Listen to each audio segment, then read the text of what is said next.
कर्नाटक में हिजाब बैन को लेकर के दोनों जजों में असहमति बनी।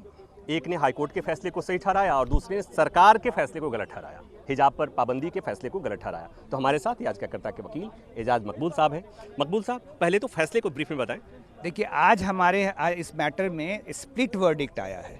एक जस्टिस हेमंत गुप्ता ने 11 क्वेश्चंस फ्रेम किए हैं और उन्होंने डिटेल्ड ओपिनियन, तो we'll have to see once the judgment is out.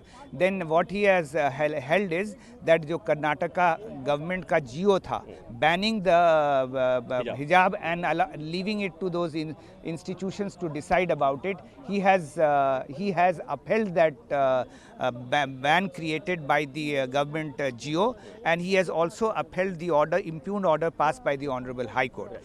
Justice Dhulia has respectfully differed with his opinion और उन्होंने कहा है, सबसे अहम बात ये कही है कि एक गर्ल चाइल्ड बड़े मुश्किलों से रूरल और सेमी अर्बन एरिया में पढ़ाई करने आती है और उसको इस तरह से उसकी तालीम पे असर होगा और उसको मना नहीं किया जा सकता है। और उन्होंने कहा कि हिजाब एक एसेंशियल प्रैक्टिस इस्लाम का है या नहीं, इस चीज़ को हाई कोर्ट को एग्जामिन करने की ज़रूरत ही नहीं थी, क्योंकि it should have been tested on the touchstone of fundamental rights guaranteed to a girl child. तो अब ये एक सवाल उठेगा कि दो जजों में जब असहमति होती है तो अमूमन बड़े बेंच को जाता है। तो यहाँ पर चूंकि मैं इसलिए सवाल महत्वपूर्ण हो जाता है कि मामला ऐसा है जिसमें कुछ कॉन्स्टिट्यूशनल इशूज हो सकते हैं, फंडामेंटल राइट का मसला हो सकता है, राइट ऑफ चॉइस का मसला हो सकता है। तो क्या ये 3 जजों की बेंच सुनवाई करेगी या 5, क्या संभावनाएं दिख रही हैं? देखिए, ये तो फैसला honourable chief justice of India करेंगे। अब वो डिटेल फैसले में क्या ये इशूज़ हुआ है, बट वी हैड कंटेंडेड कि this is a new issue which has come up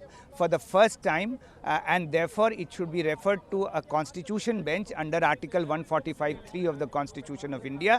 अब वो जब चीफ जस्टिस की बेंच के पास जाएगा, अब वो चीफ जस्टिस फैसला कर सकते हैं कि इसको मैं 3 जजेस के पास भेजूं या मैं इसको 5 जजेस। अब एक सवाल और, जस्टिस धूलिया ने कहा कि this is matter of choice, nothing more nothing less. इसका मतलब थोड़ा समझा। उन्होंने ये कहा कि देखिए, एक गर्ल चाइल्ड जो कि स्कूल या कॉलेज जाती है वो अपना ड्रेस पहनती है जो स्कूल का, और लेकिन उसके ऊपर वो अपना हिजाब भी पहन लेती है। वो इसका चॉइस है कि वो पहने नहीं पहने। बहुत सारी औरतें पहनती हैं, बहुत सी औरतें लड़कियां नहीं पहनती हैं, बट वो उसका फंडामेंटल राइट है under article 19(1)(a) and also under article, सबसे इम्पॉर्टेंट है कि उसके उतनी सारी और लड़कियों को आपने एडुकेशन के स्ट्रीम से बाहर कर दिया with such a order. That is what we had contended and Justice Dhulia has accepted our contentions. His detailed order will also be very thank you sir।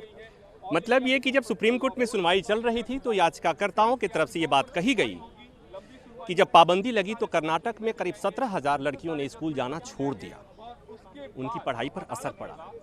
और ये बात जस्टिस धूलिया ने जब राज्य सरकार के आदेश को रद्द करने का फैसला सुनाया तो उसमें उन्होंने बात कही है कि इस फैसले से लड़कियों की एजुकेशन पर असर पड़ता है। दूसरा ये कि हाई कोर्ट ने जो फैसला दिया था तो कहा था कि हिजाब पहनना इस्लाम का एसेंशियल पार्ट नहीं है। हाई कोर्ट को, जस्टिस धूलिया ने कहा कि हाई कोर्ट को इस मसले पर जाना ही नहीं चाहिए।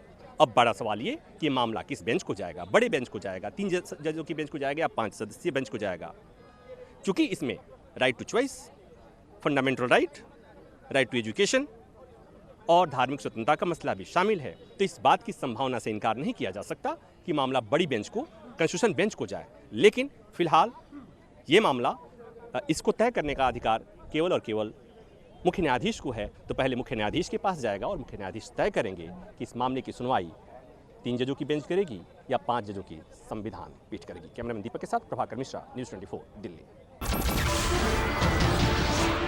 नमस्कार, मैं हूं मानक गुप्ता।